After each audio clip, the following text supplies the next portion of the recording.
주님께서 우리 인생들을 불쌍히 여기셔서 병을 고쳐주시고 긍휼을 많이 베풀어 주셨는데, 이러한 주님을 우리는 어떻게 따라가야 될 것인가? 오늘 본문에서는 4가지 정도 우리에게 말씀하고 계십니다.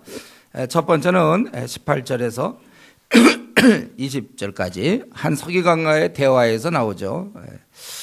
서기관이 예수께 아뢰되 선생님이 어디로 가시는지 저는 따르리이다. 이것은 어떤 장소를 얘기하는 게 아니고 어떤 장소에 있습니까? 제가 거기 가겠습니다. 이런 게 아니라 주께서 어디로 가시든지 자기는 따르겠다.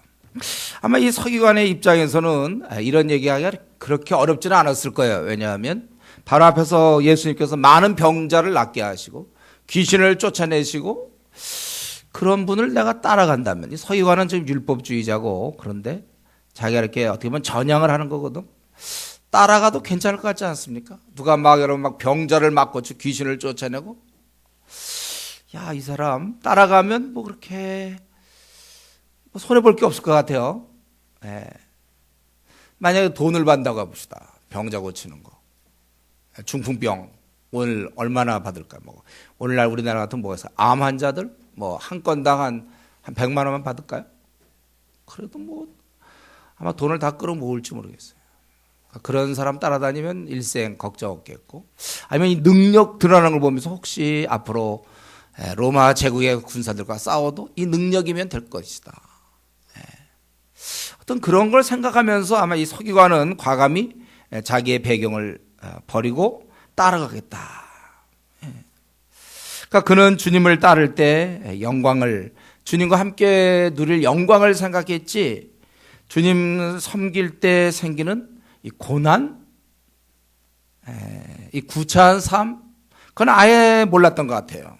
그래서 주님께서 20절 예수께서 이르시되 여도 굴이 있고 공중에서도 거처가 있으되, 자신은 한마디로 하면 나를 따라온다면 바로 이러한 삶, 즉 머리 둘 곳이 없는, 아무런 보장이 없는 그러한 삶이다. 이렇게 오히려 그러니까 나를 따른다는 것은, 주님이 말씀한 건 뭐예요? 나를 따른다는 것은 오히려 얼마나 나를 따르는 게 힘든지, 차라리 그 여우 있잖아요. 여우가 나보다 나을 거다, 그죠? 새들이 나보다 편안하다, 그렇게 얘기할 정도라는 것입니다. 여우는 안식할 굴이 있고 새도 쉴 수 있는 거처가 있지만 예수님은 곤고한 삶을 진행시키고 있는 것입니다. 그렇기 때문에 우리가 이러한 주님을 따를 때, 서기관이 지금 주님 쉽게 뭘 모르고 섣불리 주님 따르겠습니다 했을 때, 네가 생각하는 그런 게 아니다. 이건 궁핍한 삶을 각오해야 된다는 것입니다. 우리가 이 사실을 알고 있나요? 우리가 복음과 함께 고난받는 것이지, 우리 한국교회 많은 사람이 생각하는 것처럼 복음과 함께 영광을 받는 게 아니에요. 복음과 함께 고난받는 자의 그 다음에 순서상, 시간상, 그 다음에 우리가 영광을 얻는 건 맞습니다. 그러나 이 땅에서는 고난이요 부활이 영광이라고 우리 했어요. 부활, 영광, 그것입니다. 근데 이거 목사님 지금 얘기하면 어떡합니까? 다 예수 믿기로 다 작정하고 그런 거, 아예 서기관처럼 믿을 때 분명하게 해줘야 돼요. 그러니까 제가 마음이 아프다니까. 차라리 중국이면 믿을 때 공안들이 쫓아다니고, 믿는다는 건 때로 감옥에 가는 거구나. 실제 거기 공산, 우리 중국 있는 종교 지도자 중에 감옥 갔다 온 사람 많거든요. 믿는 건 저런 거구나. 쫓겨다닐 수도 있겠고 가난할 수 있겠구나. 이걸 보기 때문에 별 문제가 없는데, 지금 우리나라의 경우는 예수님 믿는 사람들이 뭐 편한 것 같지 않습니까? 때로는 목사들, 저도 목사지만 뭐 괜찮은 직업 중에 하나예요. 어떻게 보면 이제 도시에 목회, 농촌 말고 이제 도시 쪽에. 그러니까 이거 참 저희가 이런 설교할 때 참 좀 힘들어요, 마음이. 이거 모르고 예수님 믿는 사람들이 있거든, 우리 중에. 이런 거라고 생각 안 해봤을 거예요. 오히려 마음의 평안을 찾다가 예수 믿으면서 이제 그거는 그냥 보너스예요. 그건 당연한 거고, 우리가 마음의 평안을 누리는 건 당연한 건데, 우리의 삶 자체도 이렇게 아주 편안한, 그건 아니에요. 우리는 고난의 길입니다, 여러분. 그러니까 사실은, 그러니까 지금이라도 다시 제가 이 시간에 지금까지 없던 걸로 하고 이 시간 다시 제가 말씀드리겠어요. 예수님을 따른다는 것은 고난받는 것이지, 그 고난 이후에 영광이 있는 건 그건 분명히 맞아요. 그러나 지금부터 믿는 순간 이제 고난 없이 편안한 길에 들어섰구나, 이거는 잘못된 겁니다. 혹시 그렇게 배워왔어도 그거 잘못된 거예요. 오늘 본문이 나와 있잖아요. 그렇기 때문에 사실 우리가 처음 믿을 때 이거를 아주 좀 분명하게 세게 얘기해 줘야 돼. 원래 이걸 세게 얘기해서 그래도 믿겠느냐? 그러면 뭐 믿겠습니다, 안 믿게 둘 중에 하나를 택한데, 그냥 그런 얘기 안 하고 이제 막상 이 길에 들어오니까 온갖 어려움이 있으니까 자꾸 쉬운 쪽으로만 가려고 그러니까, 세상 얘기하는 넓은 길, 자꾸 쉬운 쪽으로만 가고 본인은 힘들어. 그게 원칙상 그게 원래 안 되게 돼 있거든요. 주님 믿으면서 쉽게 사는 게 가능할 것 같습니까? 이 직선인 곡선을 그릴 수 있는가 같은 문제예요.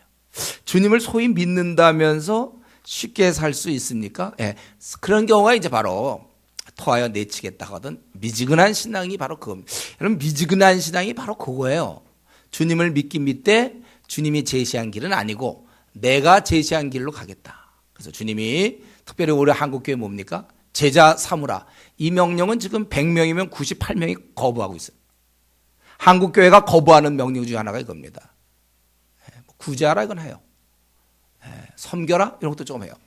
제자 삼으라 그건 안 해요. 지금 직장인들 거의 안 합니다. 직장인들 월요일 보통 우리도 직장인들 생각하세요? 또 학생들도 좀 생각해 보세요. 출근해서 하루 종일 일하고 집에 와서 뭐 TV나 보거나 드라마나 보고 자고 뭐 콰이타임 정도 하겠죠. 이게 그것까지 안 하면 자기 양심의 가책이 있으니까. 콰이타임 하는 건 기본이고 이제 제자를 삼아야 되는데 그런 일을 안 하니까 그러면 힘들 게 없습니다, 여러분. 제자 삼지 않으면 뭐가 힘들겠어요? 남을 위해서 뭐 일 안 하는데 힘들 게 뭐가 있습니까? 오히려 좋죠. 밝지요. 주일날 이렇게 좀 오늘 좀 항상 있으면 안 좋지만 좋은 날에 탁 성경 끼고 좋은 옷 입고 한번 가서 형제들 만나고 심령에 안정을 얻고, 그 뭐가 어렵습니까? 그런 것이. 주일에만 그리스도인 되는 건 쉬운 일이에요. 7일 주일이 어렵죠. 우리 한국교회가 큰 대사가 뭡니까? 주일 교인이잖아요. 주일 11시 예배는 꼭 드리지만 수요 예배 1년 내내 한 5번이나 가봤을까? 예배 있어요? 있지. 있는데 그건 나랑은 무관한 거예요. 주님을 아예 그래요. 전도팀 벌써 내가 안 들어간 지가 없어서 몇 년째인데 아무리 교회에서 전도를 하자, 제자 삼으란 주의 명령 따라 우리가 움직이자, 아무리 대세가 지금 우리 교회라 그래도 대세지만은 그래도 그거를 뚫고, 우리가 이 면에서 저는 한번 다시 이 시간 이 아침에 좀 생각해야 돼요. 예수님 믿는다는 게 뭔가? 이거 원래 중학교 때 얘기해 줬어야 되는데, 중학교 때 좀 이렇게 좀 복음 전하다 감옥 갔다 온 사람들, 이런 사람이 나타나서 얘기해 주면 참 좋은데. 그래서 예수 믿는다는 것은, 아니면 직장에서 우리 복음 전하다가 막 뺨따고 맞은 사람, 술 안 먹는다고 뺨따고 맞은 사람, 그런 사람이 와갖고 직장 생활이란 이런 얘기해 주면 참 좋은데, 뺨따고도 한 대도 안 맞고 오히려 직장에서 승승장구 잘 올라가고 그런 사람이 직장 생활에 대해서 얘기하니까 그건 뭐 어려울 거 없죠. 여러분, 이거 분명히 해야 되는데, 원래 처음 예수 믿을 때 어떻게 하고 결심하고 믿어야 되냐면, 우리 지난주에 세례 받았죠. 처음 예수님 믿을 때 어떤 결심을 해야 되냐면, 나는 이제 고난의 길로 들어선다, 수치의 길로 들어선다, 이런 각오가 돼 있어야 돼요. 이제 이후로는 나는 세상을 향하여 못을 박는다. 그리스도 예수의 사람들은 그의 욕심과 정욕을 다 십자가에 못 박았느니라. 나는 세상에 대해서 죽겠다. 세상에서 줄 수 있는 쾌락과 영광과 생애의 자랑을 나는 가볍게 보겠다. 지금까지는 그게 굉장히 중요한 문제였어요. 사람들의 인정, 알아줌, 세상의 욕심, 즐거움, 이런 걸 다 땅에 묻겠고, 그거를 갖고 오염되어 있는 나는 땅속에 들어갑니다. 나는 나를 죽이는 거예요.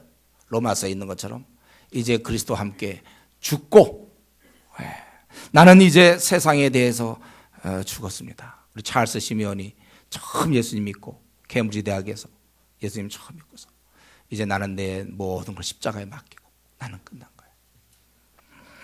세상의 모든 것 포기했습니다. 오늘 주님의 말씀, 머리 둘 곳이 없는데 뭐 더 무슨 얘기를 하겠습니까? 짐승인 그 여우보다도 못한 삶인데 그게 지금 여러분의 삶을 생각하세요. 이건 우리가 뭐 부자든 가난하든 그런 게 중요한 게 아니에요. 직장에 지가 있고 없고 간에 중요한 건 내 삶 자체가 정말 이러한 각오, 이런 식의 삶, 세상의 영광을 구하지 않고, 세상에 많은 사람이 영광을 구하지만 영광을 구하지 않는 사람. 그렇기 때문에 더 이상 이 땅에서 뭐 잘 되는 것도 없고 못 되는 것도 없어요. 우리는 어쩌면 이제부터는 내가 주님 믿었기 때문에 이제는 모든 자를 나의 나를 나의 상전으로 생각하는 거예요. 모든 자를 섬기는 것입니다. 모든 자를 나보다 낮게 여기고 남을 낮게 여기고, 그리스도께서 가르치십니다. 남을 낮게 여겨야 돼. 다 우리는 존경하기를 먼저 해야 될 사람들이고, 그래서 바울이 고백한 것처럼 그렇다면 우리는 뭐가 됩니까? 만물의 찢기가 되는 거예요. 더 이상 내 체면도 없고 뭐 자존심 이런 거 없어요. 내 위치, 무슨 위치가 있습니까? 나는 그저 종이며 그리스도께서 살았던 것처럼 다른 사람을 위해서 이제 나는 바뀌는 거예요. 어젠가 그젠가 제가 지방에 내려가서 잘 몰랐는데 영국 황실에서 뭐 결혼식이 있었죠. 그 여자분, 자기가 이제 결혼하면 그때부터는 자기 생이 좀 달라질 거라는 정도는 알았을걸요. 자기는 이제 그 황실에 맞는 뭐로 이렇게 될 거라고 아마 각오는 돼 있을 거예요. 아니 우리도 그렇죠. 결혼할 사람도 이제 결혼한다면 나는 이제 이 아내가 되고 남편이 된다는 건 내 생에 무슨 변화가 있을 거라고 그렇게 예측할 수 있어요. 우리가 주님을 위해 산다는 말은 뭐예요? 나를 위해 안 산다는 말이잖아요. 그러니까 내가 주님 믿기 전까지의 삶과는 전혀 다른 삶이 시작된다는 걸 알아야 됩니다. 나는 이제 이전의 나는 없어졌어요. 나는 화장되었습니다. 여러분들이 그 화장터 가봅니까? 거기서 가루가 돼서 나오잖아요. 나는 이제 가루야, 그 정도. 나는 이제 장사되어서 나는 이 땅에 나는 이제 없어졌으니 나를 찾지 마시오. 나 스스로도 나를 부르면 안 돼. 나는 죽었어요. 그 우리는 다 네가 주와 함께 죽었으면, 로마서 5장 8절, 내가 주와 함께 6장, 내가 죽었으면 또한 살 것을 믿노니. 내 가진 야망, 나의 가진 이 땅에서의 안일함, 나의 꿈, 이 땅에 붙은 욕심 다 내려놓습니다. 오늘날 우리 한국교회에 보니까 뭐 내려놓음 이런 게 많이 나오던데, 뭐 박사학위 정도 내려놨는지 모르죠. 그거 말고 그 정도 내려놔서 안 돼요. 그 하버드에서 박사학위 받고 뭐 그랬지만 놔두고 뭐 어디 몽골인가 어디 선교사로 간, 그 정도로 안 돼. 더 내려놔야죠. 다 내려놔야 돼. 우리는 다 죽었는데 뭐. 우리는 이제 내 것은 다 내려놓고 주님 지신 십자가 지고, 주님께서 주신 그 십자가 가지고 내가 이제 그 길을 갑니다, 이렇게 결정하고 원래 예수를 믿어야 되는데, 그게 좀 순서가 늦은 사람이 있어요. 벌써 교회를 그러고서 10년 동안 모르고 다닌 사람이 있습니다. 오늘 이 시간에 다시 하세요. 내가 이 길을 가겠는가? 이 길을 가겠는가? 내가 믿는 길이 무슨 길인지 압니까? 여우도 굴이 있고 공중에서도 거처가 있을 때 인자는 머리 둘 곳이 없다. 에이, 뭐 주님만 그렇게 하세요. 나는 붙어있습니다. 이거 아니죠. 가는 거예요. 이런 각오를 가지고 우리가 주님을 따른 것입니다. 그래서 우리가 몰랐지만 이제라도 오늘 이 말씀 들으면서 내가 택한 길이 좁은 길이었구나, 아주 거친 길, 협잡한 길이라고 성경은 얘기하고, 대다수 사람들은 넓은 길, 즉 자기를 위하는 길이죠. 손해보는 길이 아니에요. 희생하는 삶이 아닙니다. 자기를 위한 길. 나와 내 가족 잘 먹고 잘 살고 집장만 하고 노후 대책 준비하고 월요일부터 토요일까지 그냥 즐겁게 지내고 주일날 예배 한번 드리고, 요거 그거는 넓은 길입니다. 그게 뭐 어려운 길이에요. 여러분 지금 신앙생활하는 게 어렵습니까? 우리 뭐 꼭 그것이 예는 아니죠. 우리 BBB에 있는 사람들 그 점심시간 줄여가지고 1시간 주어지는 것 15분 동안 먹고 45분 동안 어린 자 만나 성경 공부 가르치지 않습니까? 일주일에 2번씩 저녁 시간에 또 성경 공부를 하고 열심히들. 그러니까 BBB 모임이 한 정말 직장인들이 다들 자기 그저 짤짤짤짤 매는데 그 틈바구니에서 일해가지고 지금은 이제 한 10년 지났나요? 15년 지났나? 하여튼 정말 많은 사람이 그 모임을 통해서 거듭나게 되는 거 아니에요. 이런 수고와 애씀 없이는 어떠한 열매도 맺을 수 없어요. 그게 바로 주님께서 제자 삼으라 그 말씀을 순종한 것이고, 많은 사람들은 그 제자가 없어요. 이렇다 할 열매가 없어요. 지금 이제 벌써 올 한 해도 3분의 1이 지났는데 지금 누구를 제자를 키우고 있나 한번 생각해 보세요, 여러분. 제자가 없는 삶은요, 정말로 주님이 우리한테 제시한 삶과는 다른 겁니다. 제자 삼으라고 그랬는데 제자 삼지 않은 채 신앙생활 하는 거는요, 결국 시간 낭비예요. 계속 시간 낭비하고 있습니다, 지금. 방황해서 헤매고 있는 애들 보면 참 시간 낭비하고 인생을 헛산다고 그러죠. 근데 방황을 안 하고 있는 나, 교회 다니고 있는 나도 사실은 주님 볼 때는 마찬가지예요. 제자를 삼지 않고. 그도 열매가 없습니까? 불신자가 열매 없습니까? 알아요. 나는 무슨 열매가 있나요? 열매 없는 면에서 같아요. 그래서 우리 이 시간에 혹시 내가 제자가 나에게 없다, 내 삶을 이제 180도 바꿔야 될 시간이 왔구나. 주님이 우리 보고 가서 모든 족속 제자 삼으라고 그랬는데 내가 그거를 뭐 이렇게 거부하는 건 아닌데 결과적으로는 거부 아닙니까?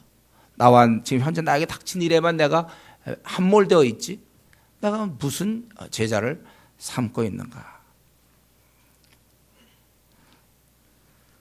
목사님, 저는 그 주님 따르는데, 열심히 따르는데 왜 이렇게 힘든 일, 어려움이 찾아옵니까? 여러분, 이런 질문을 한다는 이런 질문이 벌써 아직 그 주님을 따르는 게 뭔지 모르고 있다는 거예요. 난 주님을 따르는데 왜 이렇게 힘든 일이 찾아오지요? 이렇게 묻는 것은 자기가 지금 영적으로 볼 땐 유치원, 한 영적으로 한 5살 정도 됐다는 얘기예요. 그걸 목사님한테 얘기하기가 참 미안하니까 이런 질문의 형식으로 자기를 밝히는 거죠. 나는 영적 애기입니다, 이 얘기를 하기 위해서. 아니, 예수님 믿는데 이렇게 어려움이 있죠? 아니, 원래 예수님 믿는 게 왕 어려움이라니까요. 그게 진짜 어려움이에요. 그래서 우리가 주님 따른다는 것과 이 땅에서 잘 먹고 잘 사는 것과는 아무 연관관계가 없는 거예요. 거기다 줄을 넘기면 안 돼요.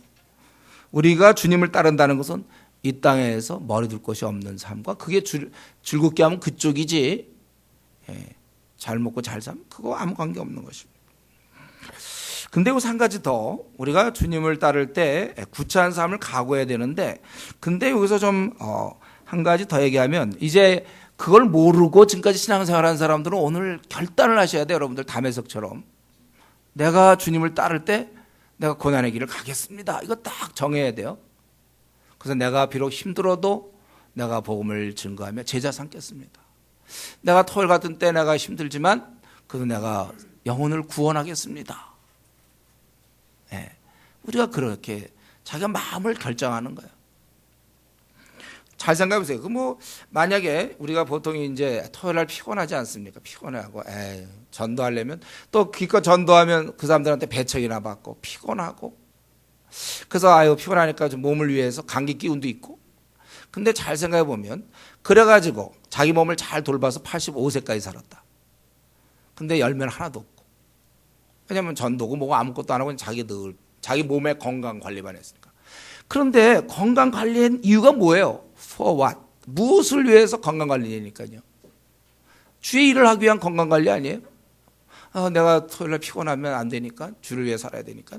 그래서 그래, 좋아요. 그건 알겠는데 계속 그렇다면 차라리 내가 좀 몸이 피곤하고 감기 기운이 있어도 가서 복음을 전하다가, 여러분, 그래서 우리가 그렇게 해서 만약에 내가 85살 살아야 될 걸 70살 살았다, 그럼 뭐가 문제죠? 꼭 85살 장수해야만 됩니까? 그래 하나님께 영광을 돌리는 거예요. 장수해야 영광 돌립니까? 차라리 저 같으면요, 그렇게 해서 60살 살다가 죽겠어요. 주님 일하다가 죽어야지. 내가 85세가 나의 목표입니까? 주님이 나에게 주신 생애 사명, 85세까지 하여튼 제주껏 살다 와라. 열매 주신, 그게 열매다. 너의 열매. 내가 뭐 때문에 그렇게 오래 삽니까? 할 것도 없이 이 열매를 맺으면서 오래 살아야지. 시간만 오래 끌면 무슨 소용이 있어요? 우리 애들은 고3 때 막 코피가 난다. 코피가 나니까 이거 건강의 문제. 2주간 휴식. 고3들이 그럽니까? 코피 나는 중에도 공부하는 거지. 코피 나더라도 해가지고 원하는 뭐 대학을 간다든가 뭐 이런 자세가 있는 거 아니에요. 내가 그래 토요일 날 이제 나 야근 힘드니까 제가 푹 자라고 했잖아. 토요일 날 오전만큼 푹 자고서 그래서 우리 나가서 그래서 오후 2시부터 우리가 전도하는 거 아닙니까? 그래서 전도하고 거기서 모욕을 당하고 비웃음 당하고 나야 뭐 만물의 찌꺼기인데 그렇게 당하고 그러나 그것이 열매. 그래서 좀 피곤하지만 그렇게 하고 또 직장에서도 사람들의 이게 참 신경 쓰는 일, 전도하는 일 쉽지 않지만 제자 삼으라. 그래서 하는 거고 우리가 중국에 들어가는 것도 제자 삼으라. 주님이 해. 어느 곳이든지 가서 우리가 제자 삼아야 되고 그러니까 우리가 이렇게 하는 건데 이런 면에서 우리가 자신의 참 편안해서 오래 사는 것보다 그냥 좀 짧게 살다가 그냥 죽는 것이 나아요. 그렇지 않습니까? 그래봐야 죽어봤자 천국인데 뭐. 오히려 더 잘 됐지. 괜히 이 땅에서 15년 더 사는 것보다 15년 줄여서 천국에서 15년 더 살지 뭐. 그러면서 여러분들 거의 좀 우리 중엔 좀 이런 얘기하면 순교당할 사람 없습니까? 좀 주님 일 좀 하다. 복음 너무 열심히 전하다가 그만 목이 어떻게 이상하게 돼갖고 뭐 죽는다든가. 우리 어떻게 보면 초대교회를 생각하면 스데반 아깝죠. 더 살아가지고 더 이런 구제와 이런 거 하면서 초대교회를 든든히 해야 되지만 복음 전하다가만 순교당해 돌에 맞아서 죽었어요. 참 저희 정신 못 차리고 그냥 눈치도 없이 상황이 어떤지 그럴 때는 입 다물고 가만히 있어요. 오래 살지. 돌에 맞아 죽으면 되냐? 지금 그럽니까? 우리가 스데반을 볼 때 미련하신 분 이럽니까 여러분? 오히려 그게 복음을 전하다 죽으면 죽는 거죠. 이제 그래도 꽤 살았잖아요. 이제 우리 벌써 20년 이상씩 살았죠. 한 30년도 사는 사람들이 있나? 뭐 그렇게 오래 삽니까? 이거 늙어봐야 사실 많이 힘들거든요. 전 벌써 지금 자꾸 정신이 오락가락 힘들어져요. 제가 어제 대구 갔다 왔는데 대구 가서 막 한 2시간 동안 설교하고 떠들고 왔더니 아주 힘들어요 오늘. 저는 뭐 한 지금 30년 이상 그렇게 지치도록 살았는데 그래도 아직까지 살았어요. 괜찮아요. 그동안 나 30년 동안 그냥 마음껏 일했어요. 이제 뭐 좀 더 어떻게 될지 모르겠어요. 뭐 그럴 수 있겠지 뭐. 죽어봤자 천국인데. 후회 없어요. 저 주님 만나면 칭찬 들을 것이고. 야, 너 일 많이 하고 와. 좋다. 그러면. 우리가 이 건강 그대로 유지하고 천국 갈 이유 뭐 있습니까? 다 쓰세요. 여러분들. 에너지들 쫙쫙 쓰세요. 이 막 하도 떠들어서 목이 쉬어야지. 노래방 가서 시큰 노래 부르려고 목 쉰다. 이거 아니에요. 찬송 부르다가 목도 쉬고 전도하다 목도 쉬고 이거 하다 좀 쓰러져도 보고 말이죠. 때로는 저 우리 세상에서는 뭐 직장생활 열심히 하다 팍 쓰러지는 경우도 있고 그렇대잖아요. 공부하다 좀 쓰러져야 되는 거 아니에요, 우리? 주님 일하다가 쓰러져야지. 너무 건강들 하셔, 가만 보니까. 에너지를 다 빼세요, 주를 위하여. 특별히 청년 형제들. 이 에너지가 남으니까 괜히 성에 대한 생각하는 거예요. 쫙쫙 빼세요, 다. 복음을 위해서. 근데 여기서 이제 더 나아가기 전 하나는 주님이 이 말씀하실 때 태도가 어땠을까? 예수께서 이르실 때 여우도 굴이 있고 공중에서도 거쳐가실 때 인자는 머리 둘 것이 없다. 이럴 때 어떤 태도로 말했을까?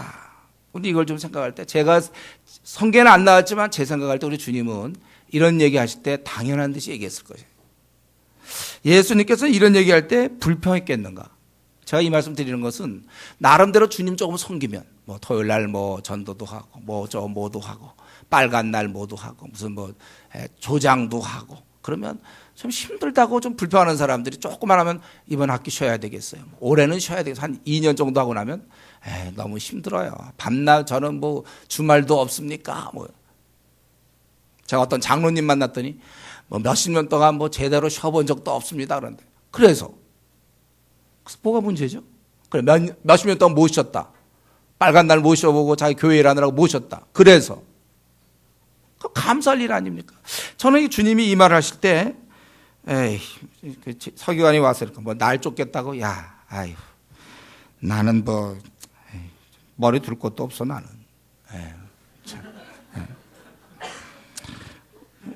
여우만도 못해네. 여우는 굴이 있는데 난 굴도 없어. 주님이 그런 태도였을까요? 제가 굴도 없다고. 뭐 어떡하냐. 나 공중에 나는 새가 참 부러워. 새는 거쳐도 있는데 난 뭐 머리 둘 데도 없어. 내 삶은 원래 늘 이 모양이야 나는. 그리고 뭐 영화 왔으니까 하는 얘기지만 나 이제 앞으로 로마 군병한테 그것도 터져. 나는 가서 채찍질 나가고 나. 그리고 난 참 십자가에 나 매달려야 돼. 참 뭐 어떡하겠니? 뭐 할 수 없지. 뭐. 내 인생이 이러니. 뭐. 에이, 참. 오래간만에 또 이런 얘기 들으니까 또 생각나네. 그러고서. 에이, 막 이런 식의 어떤 주님이 이런 얘기 할 때 불평했을까요? 저는 우리가 나름대로 주님의 일 지금 하고 있습니까? 조장을 합니까? 뭐 중국 팀장을 매년 가야 돼. 돈도 없는데 매년 가야 돼. 휴가도 없어. 그 1년에 한 번 받는 휴가 중국을 위해 써야 돼. 어떻게 이게 와갖고 뭐 팀장이 됐는데 뭐 어떡하나. 할 수 없지만. 여러분 혹시 우리 가운데 그런 사람이 있습니까?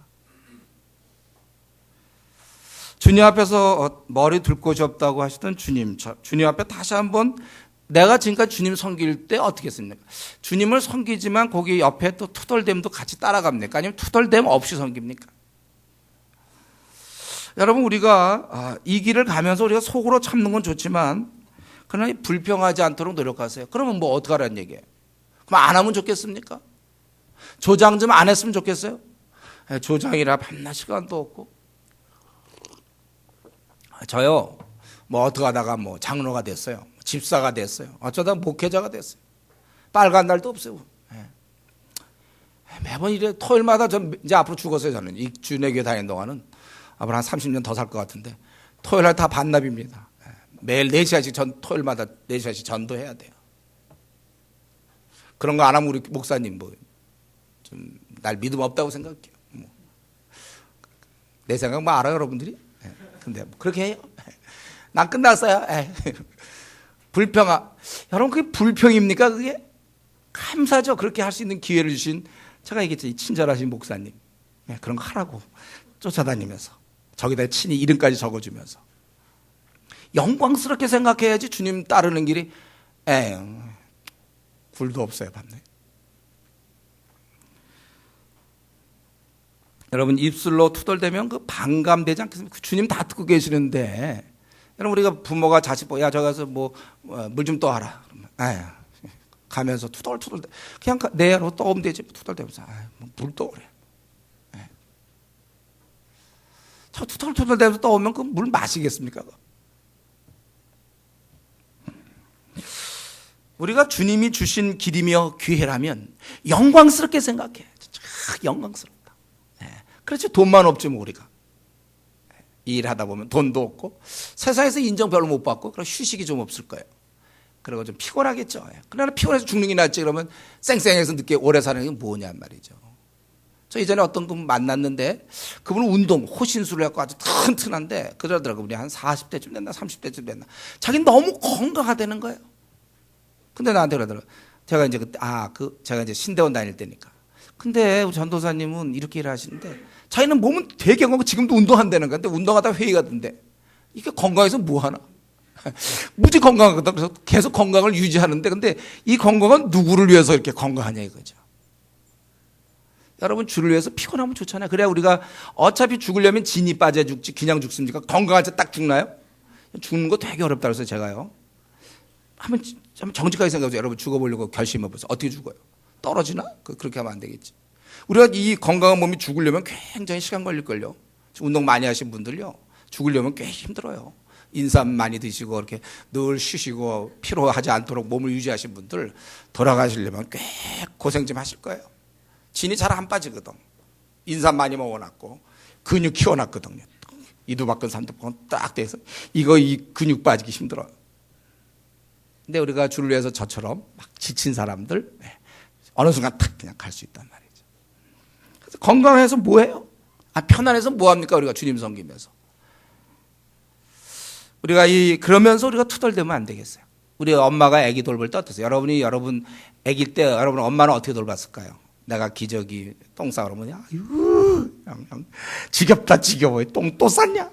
한 2개월 된 아기한테 아유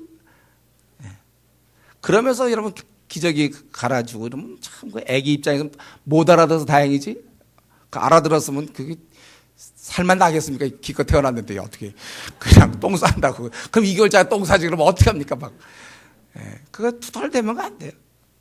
여러분이 주님을 하려면 투덜대거나 눈치 좀 보지 말고 하세요. 그냥 자원하는 마음 누가 보더라도 그냥 자원하는 말에 불타올랐구나. 저건 마지못해 하는 거지 저게 자원해서 하는 얘기예요. 여러분 자원이 항상 좋은 거 아닙니까? 남편이 아내를 사랑할 때도 자원하는 마음으로 해야지. 그냥 마지못해서 아내한테 아내를 사랑하고, 또 아내도 마찬가지. 남편 밥 해줄 때도 그냥 마지못해서 아침 밥에 눈 뜰 때도 아주 피곤한 밑찍 하고서 밥하면서도 피곤한 졸음 반 그냥 이러면서 밥하고, 그 밥 먹고 소화되겠습니까 남편이? 다 자원하는 마음, 기쁜 마음으로 하세요.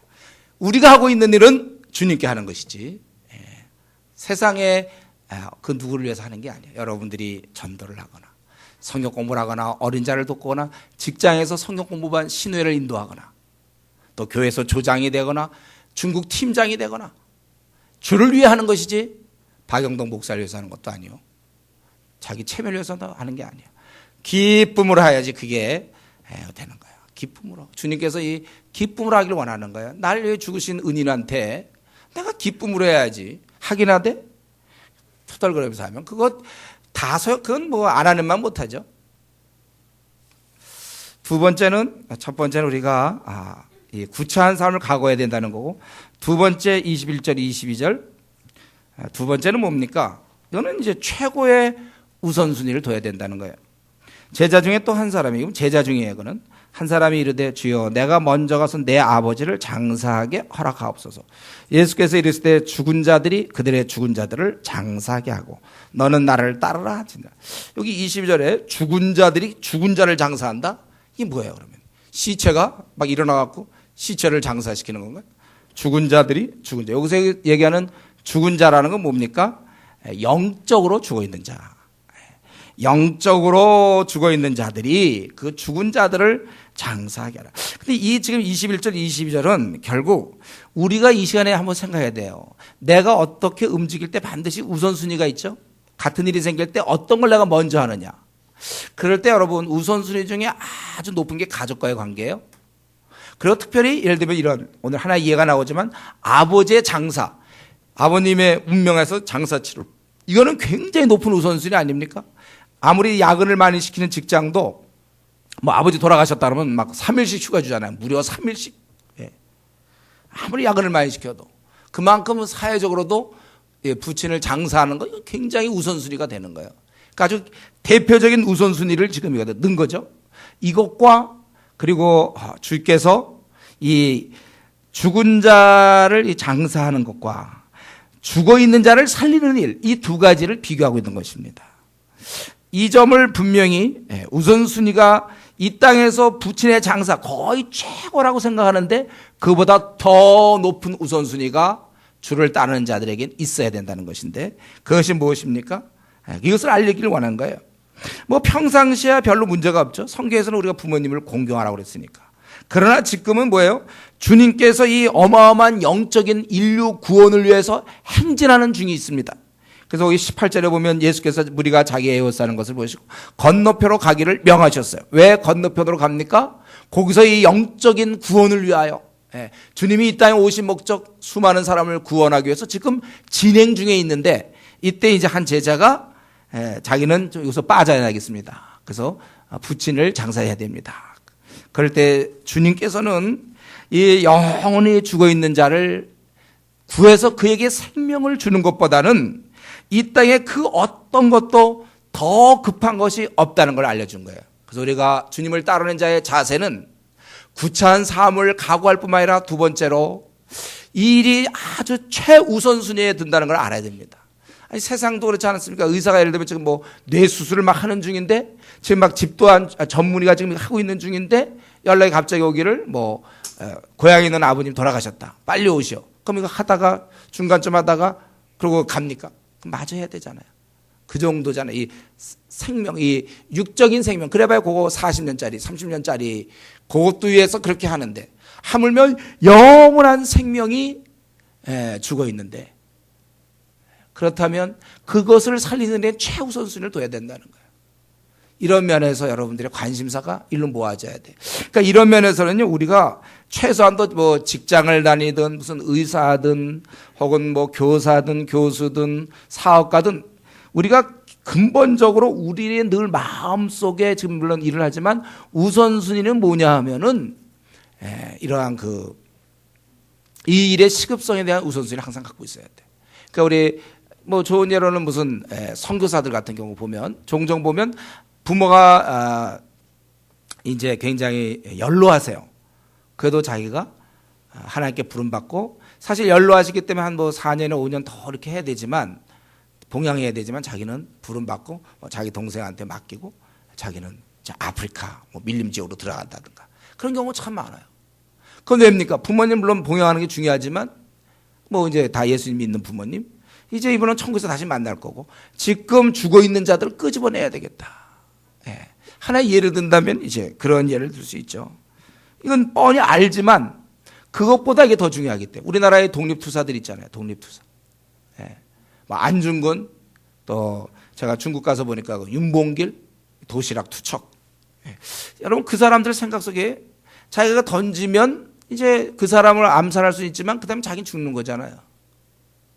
근데 윤봉길 같은 경우 보니까 자기 아내가 결혼한 지 얼마 안 됐어요. 젊은 나이가 뭐 20 몇 살에 투척하고 죽었으니까. 예. 그 나라를 위해서 그리고 자기 자녀들 애기 둘인가 있어요. 근데 걔들한테 이제 글을 써놓고 가족의 물론 이것도 중요하죠. 자기도 알아요. 자기가 죽으면 이제 아내는 어떻게 살까, 애들은 또 어떻게 될까. 그러나 자기는 이것이 정말 더 중요한 우선순위이기 때문에 그 도시락 그 폭탄 던지고 잡혀서 이제 처형당했어요. 바로 그럴 때 그 마음 우리는 모르지는 않아요. 섭섭할 거라고 알고 있고 슬플 거 알지만 더 큰 우선순위가 있을 때 국가의 명을 받고 그 당시 그는 그렇게 한 거. 안중근도 마찬가지죠. 이봉창도 마찬가지고. 그게 어리석은 일입니까? 땅의 일에서도 그런데 하물며 영원토록 30년이 아니라 300년도 아니요 3000년도 아니요 3만 명 30년 영원토록 죽은 자를 살리는 일보다 더 시급한 일이 어디 있느냐 이거죠. 우리가 늘 이 마음을 가져야 돼요. 이것보다 더 시급한 일은 없다.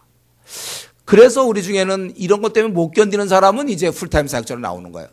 이런 마음을 늘 갖고 있지만 나 이 정도 시간은 이 정도 내가 시간 들여서 나는 너무 양이 안 차다. 괜찮은 사람이 있고 직장에서 좀 뭐 신우회 모임하면서 이렇게 이 정도 해도 되는 사람이 있고 나는 그것도 안 되겠다. 너무 이거 빨리 구원해야 되겠고 그런 사람은 풀타임 나오는 거예요. 그게 이제 부르심이죠. 그게.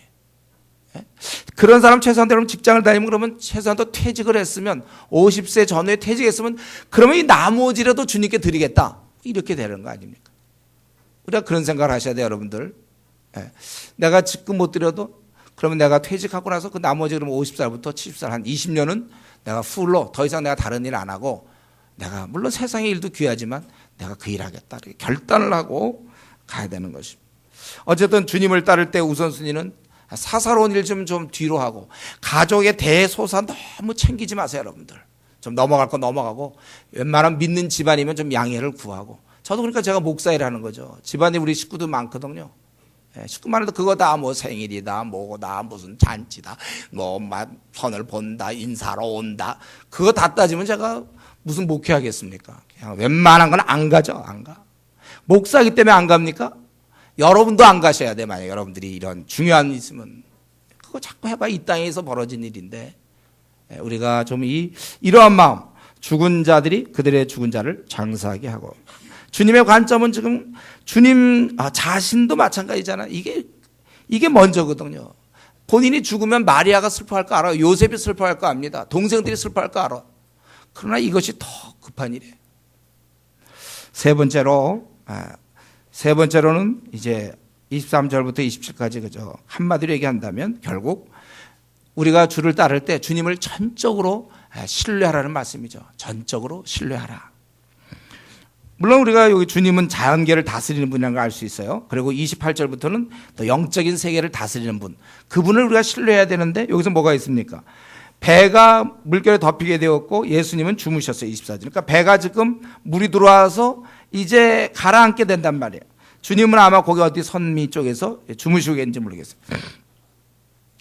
그럴 때 제자들이 이런 아주 그냥 급박한 상황에 공포 속에서 두려워하면서 우리를 구원해 달라고 외치고 있는 장면입니다. 그럴 때 주님이 딱 깨시면 어이쿠 내가 조는 사이 이렇게 됐구나. 그래 하고서 막 그게 아니라 주님은 빨리 지금 그런 상황에서 바람과 바다를 잔잔케 하라고 꾸짖는 것이 아니라 먼저 누굴 꾸짖었어요? 제자들을, 살려달라고 하는 제자들을 꾸짖는 거예요. 여러분, 이게 좀 주님 너무 가혹한 거 아닙니까? 아니, 그래, 배에 물이 들어와서 죽게 생겼는데 그러면 이렇게 얘기하는 게 뭐가 문제예요? 근데 주님은 뭐라고 그랬어요? 믿음이 없다, 너희들이. 상식적으로 이 정도는 우리가 얘기를 해야 되는데, 이런 얘기하는 게 당연할 것 같은데, 믿음이 없다. 믿음이 작은 자들아. 먼저 제자를 꾸짖으시고 그 다음에 두 번째로 바람과 바다를 꾸짖으셨다. 예. 아마 제자들은 놀랬죠. 27절에 보면 이건 참 놀랍게 여겼어요. 그동안 병을 고치는 건 많이 봤는데 이 바람 보고 바람과 대화하면서 야, 너희들 좀 불지 마, 이런 거죠. 바다들 물들이 막 출렁이는데 물들 야, 잔잔하고 있어, 이런 거거든. 뭐 그랬더니 또 물들이 또 말을 듣고, 예, 물들이 막 이럴래다가 말을 탁 듣고 잔잔하고. 그런데 이것은 물론 자연계를 다스리는 주의 능력이지만 여기서 근데 포인트는 그게 아니라 제자들의 이 들떠있는, 제자들의 정함이 없는 믿음을 야단치는 거예요. 어째서 너희들이 내가 있는데 너희들이 이것을 두려워하느냐. 그게 믿음이냐, 이거예요. 그러니까 이런 구절을 우리가 보다 보면, 그러면 여러분도 한번 이런 상황이라고 보세요. 두려워하지 않습니까, 여러분? 두려운 상황 아니에요? 바다에서 지금 배가 잠기게 됐는데.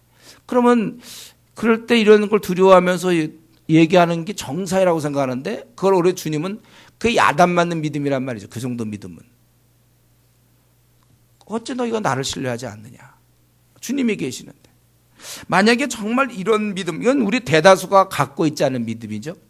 만약에 우리가 이러한 믿음을 갖고만 있다면 그럼 어떤 일이 벌어집니까? 우리는 이제 앞으로 남은 50년, 40년의 생, 30년의 생은 더 이상 우리는 이제 근심이 없는 사람이죠. 염려할 게 없어요. 주님이 나와 동행하시기 때문에 나는 염려가 없단 말이죠. 그러니까 그런 걸 보여주시려고 예수님은 하나님을 신뢰하고 있어요. 그러니까 굴굴 주무시는 거예요. 이건 하나님에 대한 전적 신뢰예요. 이런 정도의 믿음이라면 세상에서 근심 걱정 없어요. 주님은 근심 걱정 없었죠. 사실 마귀가 우리를 괴롭히는 수단이 뭡니까? 걱정 아니에요. 염려, 근심, 걱정. 그래서 그 시간에 기도 못하게 하고, 기도하려도 그 걱정이 자꾸 생기고 또 근심이 생기는데, 염려, 근심, 걱정을 제거해버린단 말이죠. 이 정도 믿음이면. 이 정도 믿음이 확 일어나면 염려, 근심은 찍소리 못하는 거예요. 이런 믿음이 없으니까 이제 하나님 이거 어떻게 될까요? 올해 결혼해야 되는데 못하면 어떻게 되죠? 이번 시험에 떨어지면 어떡할까요? 이번에 승진 안 되면 저는 어떻게 되나요? 또 이렇게 하다 잘못되면 어떡할까요? 앞으로 나 돈 이렇게 벌면 이제 애들은 어떻게 키웁니까? 여러 가지 이게 마귀가 우리한테 주는 거예요. 야단 맞는다니까. 그거는요, 믿음이 작은 자야, 믿음이 없는 자야. 왜 네가 내가 있는데 염려하느냐 이거죠. 여러분 혹시 지금 그런 염려 같은 거 없습니까? 하지 마세요.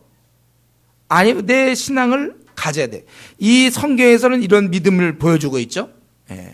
제가 이때 우리를 깨우셔서 깨워서 우리를 구원해서서 이 얘기는 누가 했겠나 했을 때, 물론 이우동성으로 했겠지만 아무래도 베드로, 아무래도 베드로 같은 느낌이. 근데 이 베드로가 우리 사도행전 12장 6절에 보면 어땠어요? 그 베드로는 나중에 변화되어서 감옥에서 자고 있었죠. 스승님께서 주무시던 그 모습 충분히 배워서 자기도 감옥에서 자는 것. 감옥에서 그는 자고 있는 거예요.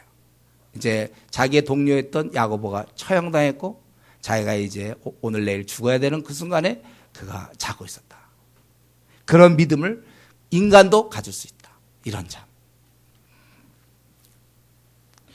이전에 자는 사람은 뭐죠? 연결된 건가? 지금 주님 스스로도 배워서 베드로한테 배운 거 본인도 좀 실습하고 있나요? 한 대 맞아요, 그러면요. 그런 실습이 아니에요. 믿음의 실습이지. 지금 자는, 목사님한테 야단 맞을 거에 대한 두려움이 없는, 근심, 걱정이 벗어난 그런 잠인가요, 여러분? 우리가 사실은 이런, 사람도 이러한 믿음을 가질 수 있다는 걸 베드로가 보여준 거고, 실제로 보면 우리 존 웨슬리 같은 게 어땠습니까? 조지아주의 그 인디안들에게 복음 전하러 갈 때, 선교하러 가는 길에 이제 배가 난파가 될 지경이 됐어요. 풍랑을 만나고 난파될 지경 죽게 됐습니다. 공포에 질려 두렵게 떠는데 본인이 이제 막 공포에 떨어지면 선교하러 가다가 공포와 아주 두려움 속에 있는데 이렇게 보니까 모라비안 교도들이 모여가지고 평온하게 찬양하고 있어요. 배는 난파해서 다 죽을 지경인데 그때 큰 충격받았잖아요. 웨슬레이가. 사람에겐 그런 믿음이 있어야 돼. 이런 상황에서 하여튼 여러분 근심하지 마세요. 앞으로 이렇게 되면 어떻게 될까? 어떻게 될까? 이런 거 하지 마세요. 불평도하면 안 되지만 근심해도 안 돼 우리는. 이런 믿음을 달라고 기도하십시오. 그러니까 지금 우리는 세 가지를 했어요. 주를 따를 때 우리는 구차한 삶을 각오하고 그리고 두 번째 최고의 영적으로 죽어있는 사람 살리는 걸 최고의 우선순위로 두고 세 번째로는 주님을 완전히 신뢰해야 된다. 주를 따르는 자. 그리고 네 번째로 한 가지 더 얘기한다면 우리 28절부터 34절까지 우리가 잘 아는 바로 귀신 들린 자. 오늘 본문에서는 2명으로 되어 있고 또 다른 본문에는 1명으로 되어 있습니다. 그러나 아마 다른 본문에서는 예수님이 주로 얘기했던 그 대화했던 한 사람과의 그런 걸 기술해 놓은 것 같아요. 이 가다라 지방 마가나 누가복음에는 이제 거라사로 표현되어 있죠. 같은 지방에. 그래서 그들이 외치기를 무슨 상관이 있습니까? 29절에 왜 우리를 괴롭게 여기 오셨나이까? 그들은 원래 영원히 이제 무적행에 들어갈 자들이죠. 용의 친구들, 이 귀신들, 요한계시록 17장 19장에 보면 주로 그 친구들의 이 용의 동명자들의 멸망을 그리고 있어요. 그들은 이제 지금은 아니에요. 그래서 만약에 우리를 쫓아내려면 이 31절 이제 타협하는 거 타협. 쫓아내려면 돼지떼에 들여보내 주소서. 그래서 주님께서 허락하셨고 그들이 귀신들이 이제 돼지떼로 들어갔더니 어떤 일이 있었습니까? 이 돼지가 귀신 들린 거죠. 귀신 들린 돼지. 그래갖고 비탈길을 바다가 보이는데 이 귀신 들렸으니까 돼지가 정신 못 차리고 그냥 보통 돼지들은 이제 보다가 비탈길이고 바다에 있으면 안 가죠. 근데 얘들은 그냥 가는 거예요. 믿음으로 가는 그냥 다 죽었어요. 그래서 그들이 바다에 다 들어가서 몰사했다는 거예요. 그러니까 앞에 것이 들어가면 뒤에 건 좀 참아야 되는데 같이 따라 들어가서 이 숫자가 오늘 본문에 안 나왔지만 마가복음이나 누가복음에 2,000마리라고 그랬어요. 2,000마리 돼지들이 한 마음으로 물속에 들어갔어요. 그래서 동네 사람들이 이걸 보고 놀래고 그러니까 두려움 가운데서 이제 예수를 떠나기를 간구했다. 여러분 근데 이 사건은요. 우리가 이 사건을 보면 처음 드는 질문은 그거죠. 왜 주님께서 돼지들에게 들어가라고 했나? 그러면 돼지 주인들은 그 재산상 피해는 그거 뭐냐? 주님이 우리를 돌보는 분인데 재산적 피해는 뭐냐? 여러분 이거에 대해서 우리가 알아야 될 건 뭐예요? 아직 이 신라곤 타락 이후에 우리가 지금 살고 있는 이 신라곤에서는 마귀 활동이 허락되어 있어요. 이미 성경적으로는. 그런데 만약에 물론 예수님께서 그들이 다른 사람한테 들어갔다면 그건 허락 안 했을 거예요. 그러나 돼지에게 들어간다고 그럴 때 주님이 허락하신 의도가 뭘까? 제가 가만히 생각해 보면 결국은 그 사람들, 이 돼지치던 주인들, 그들의 영혼 구원이에요. 결국은. 이들은 이 사건을 통하여 비록 재산상의 손실은 분명히 있었습니다. 그러나 이 동네 사람들은 이제는 영적 실체를 확실히 알게 되었어요. 부인할 수 없잖아요. 귀신의 존재, 악마의 존재, 그리고 귀신을 제압하는 훗날 이제 십자가에 죽으시고 부활하시고 소문을 듣게 될 텐데 그 예수님을 먼저 만나는 거죠. 이를 다스리는 예수님의 계심을 그들이 목격하게 되는 것입니다. 대가는 좀 비싼 대가를 치렀지만 이들은 이 사건을 통해서 평생 잊을 수 없어요. 이 무리에 떠다니는 2,000마리의 그 돼지를 바라보면서 그거는 꿈이 아니라 생시에 생시. 그런 장면을 태어나서 처음 볼 거예요. 더나 귀신 들렸던 그 두 사람은 이상하게 살아나고. 그러니까 한 사람당 1,000마리의 돼지이죠. 2명이서 2,000마리. 한 마리당 1,000마리의 돼지를 바꿔가면서 그들의 아주 몹시 사나워서 그 길로 지나갈 수 없는데 그들은 이제 영혼을 얻었어요. 이들과 맞바꿨다고도 볼 수 있고 더 생각할 것은 이거 전체가 돼지 2,000마리가 이 가다라 지방의 사람들, 즉 거라사 지방의 사람들을 어쩌면 그들의 영적인 각성에 기여했다는 것이죠. 돼지가 삼겹살로 우리를 즐겁게 하지만 여기서 이 돼지는 굉장히 영적인 면에서 가다라 지방, 거라사 지방의 사람들에게 사실은 큰 영향을 준 거예요. 저는 그렇게 생각합니다. 우리가 여기서 잠시 보여줘. 주님이 이걸 몰랐을 리가 없어요. 돼지에게 하면 어떻게 될지 주님 모를 리가 없는데도 제사상의 손해를 감수하고라도 그들에게 재정적 피해가 있지만 아무리 재산이 많으면 뭐예요? 영원히 지옥 갈 텐데, 이 돼지 같은 운명이 될 텐데, 오히려 이러한 제사상의 피해보다 더 중요한 그들의 영혼 구원을 위해서라면 그 일을 감행한다는 것입니다. 이 땅에서 한 개인이 영혼의 구원받는 것보다 더 가치 있는 일이 있습니까? 여러분 스스로 질문하세요. 내 영혼이 지옥 가지 않는 것보다 더 가치 있는 일이 있느냐? 내 영혼이 지옥 가는데 내가 내 영혼이 지옥 가는데 내가 그것조차도 감수하면서 내가 붙잡을 가치가 있습니까? 최고의 가치는 내 영혼이 구원받는 거예요. 지금 주님은 이러한 돼지들의 희생을 보면서 제사상에 그들의 피해가 있는 걸 알지만 그들의 영혼의 문제에 관심을 가진 것이고, 내 돈을 다, 우리가 이런 관점에서 말이죠. 우리가 이번에 사실 중국에 들어가죠. 여러분들 중국에 복음을 전하기 위해서 자비랑 어떻게 보면 자기 돈을 써서 들어가요. 또 이거 이제 갔다 와서 갚으려면 힘들고 어렵게들 다 말해서 가는데, 여러분 만약에 그곳에 있는 영혼을 구원하는 일이라면 이게 그렇게 아까운 게 아니에요. 매년 우리 교회 매년 중국 들어가니까 또 이거 매년 돈 내고 그 돈 아까워요. 혹시 우리 가운데서 정말 그렇게 생각하는 사람들이 있죠. 돈이 좀 주님의 마음을 이 시간 배워야 됩니다. 돈이 뭐예요, 그게? 이때에서 우리 잠깐 있다 없어져. 왜 돈을 아까워하죠? 영혼을 구원할 수 있다면. 내가 이렇게 정말 우리 좀 적지 않은 돈이죠. 특별히 학생들. 정말 우리가 무슨 돈이 있습니까? 막 알바하고 노가다 뛰어서 돈 마련해가지고 중국 가는데. 그러나 그럼에도 불구하고 그들의 영혼을 구원할 수만 있다면 이게 주님의 마음이에요. 주님의 마음. 돼지가 2천만 마리, 2만 마리라도 아마 주님 희생시켰을 거예요. 그들에게 도움을 줄 수 있다면. 참 우리가 이런 관점에서 우리가 내가 내 돈을 다 써서라도 영혼을 구원할 수 있다면, 때로 우리 교회가 사실 우리 교회 재정 규모로 보면 우리가 지금 지하로 들어가면 딱 좋죠. 그러나 우리가 버티는 이유는 뭡니까? 그래도 이렇게 지상에 있어야 불신자들이라도 와서 걱정해. 우리 교회가 옛날에 지하에 있을 때 저의 제일 큰 고민이 뭡니까? 전도해서 불신자를 이제 교회 데리고 들어와야 되는데 지하로 들어가니까 입장 바꿔놓고 불신자인데 어떤 낯선 사람이 자기를 끌고 지하로 들어갈 때 마음이 활짝 열리겠습니까? 뭐 혹시 이런. 그러나 지금은 지사이니까 괜찮잖아요. 무슨 일 있으면 소리도 지를 수 있고 뛰어내리면 되잖아요. 경우에 따라서. 우리가 비록 힘들 때 어떨 때 조금이라도 좋은 조건, 항상 그런 생각이, 어떻게 하든지 한 영혼이 돌아올 수만 있다면. 지금 우리 뭐 대형 교회 짓는 것 때문에 욕을 많이 먹지만, 물론 그 욕을 그러나 만약에 그런 돈 써서라도 만약에 우리나라 한국 교회를 새롭게 할 수만 있다면 아까운 게 아니에요. 어떻게 쓰느냐가 중요하겠죠. 우리 무조건 돈 많이 든다고만 그러지 말고 무엇을 위해서 그렇게 하는가, 그걸 좀 들여다봐야 되겠어요.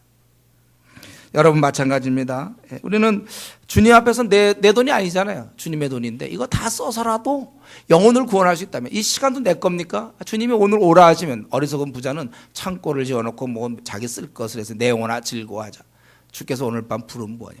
네가 돈에 대해서 막 그러는데 주님 부르면 너 그 돈 다 뭐하며. 네 시간 그거 막 아깝다고 그러는데 그 시간 주님이 다 주신 건데 좀 너무 그러는 거 아니냐. 시간과 재정과 이런 거. 영혼을 위해 쓸 수만 있다면 여러분 아까워하지 마세요. 그거는 귀한 건데. 우리가 이런 면에 있어서 과연 이 땅에 그 영혼이 구원받는 것보다 더 가치 있는 일이 있겠는가. 돼지가 지금 죽는 게 뭐가 문제예요. 이제 처음에 신앙 가질 때 이제 이런 거 보면 왜 돼지, 우리 주님이 사랑해, 주님이 왜 짐승을 죽였냐 뭐 이제 이런 식으로.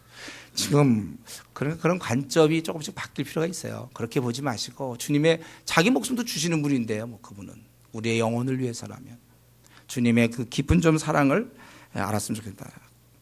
이제 끝으로 이 8장 전체를 통해서 그럼 우리는 예수님께서는 병을 고치고 자연세계와 영적 세계를 다스리고 통찰하는 분이라는 걸 알았습니다. 동시에 그러나 우리 인간은 어때요? 인간은 병에서 헤맬 수밖에 없고 자연의 위험과 악한 세력의 파괴력 앞에 속수무책이에요.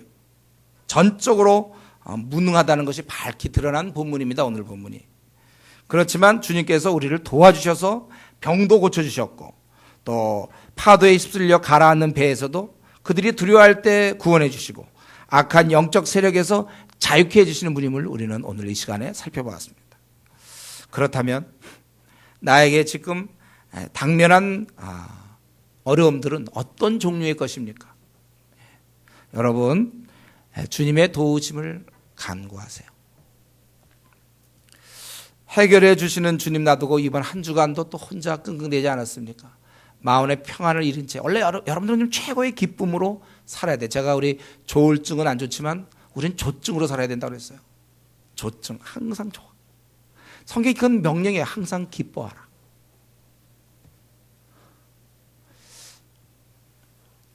시실거리고 웃으란 얘기가 아니고 항상 기뻐하라. 그치 내가 기쁘지요. 뭐 돈만 없지 뭐 내가.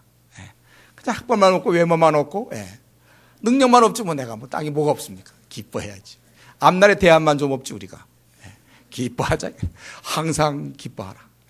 근데 불평 쪽은 나타나면 불평과는 좀 거리를 멀리하세요. 우리가 불을 멀리해야 되는 거죠. 불평 좀 멀리하시고 기뻐하라 이죠. 우리가 항상 기뻐해야 돼. 그래서 여러분 우리가 문제가 없어서 기뻐하는 건 아니고 해결하시는 주님이 계시니까 기뻐하는 거죠. 그래서 우리 해결해 주신 주님 놔두고 괜히 고생만 시컷하고 또 한 주 보내지 마십시오. 이런 주님 가까이 계셔서 오늘 본문처럼 이렇게 긍휼을 베푸시기 원하시지 않습니까?